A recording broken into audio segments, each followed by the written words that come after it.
You know that feeling when someone walks into a room and doesn't say much, but somehow people notice them anyway?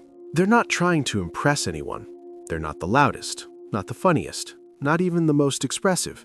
And yet, there's something about them that feels steady, grounded, easy to be around. Most people don't really understand this. It often gets mislabeled as confidence, or sometimes even mistaken for distance or disinterest.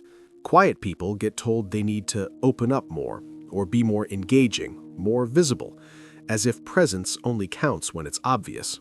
But that's not entirely true. There's a different kind of attractiveness that doesn't come from performance.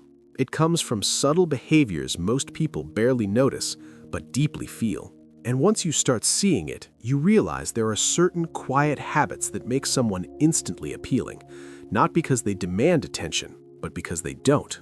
Psychologically, this has a lot to do with how the brain reads safety. There's research in neuroscience showing that humans constantly scan for cues of emotional stability, not consciously, but through something called thin slicing, the brain's ability to make rapid judgments based on small signals. The tone of someone's voice, the way they pause before responding, the absence of urgency in their movements. When someone isn't rushing to prove themselves, the nervous system of the person across from them starts to relax. There's less pressure, less noise, and in that space, connection becomes easier.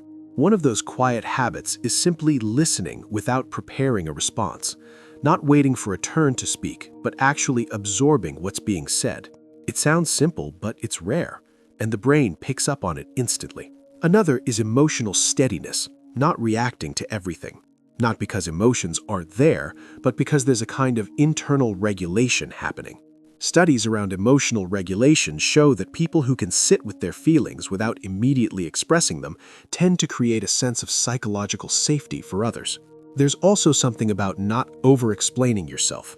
When someone feels the need to justify every decision, it often signals underlying uncertainty. But when someone speaks clearly and then lets silence exist, it communicates a kind of quiet self-trust. These patterns don't come from nowhere. They're usually shaped over time, sometimes from growing up in environments where being overly expressive didn't feel safe, or where observation became more useful than reaction. The nervous system adapts. It learns when to speak, when to hold back, when to stay aware. What looks like calmness on the surface is often a deeply practiced form of awareness underneath. And it's important to say this isn't better or worse than being expressive, energetic, or outwardly charismatic. Different people connect in different ways.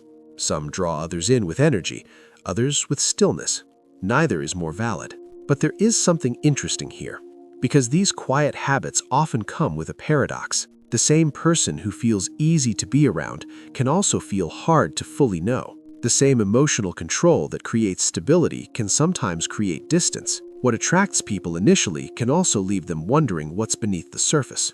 And that tension is part of the experience. Still, none of this means something is missing. If anything, it suggests the opposite. It suggests there's a level of internal processing, of awareness, of restraint that not everyone develops. A way of being that doesn't need to compete for attention to be felt. So, if you've ever noticed that people seem drawn to you without you fully understanding why, or if you've been told you're quiet in a way that felt like criticism, it might not be a limitation at all. It might be a different kind of signal, one that doesn't try to stand out, but still does. And if this feels familiar, there are probably other patterns in the way you think, feel, and interact that follow a similar logic. Subtle, unnoticed, but deeply consistent.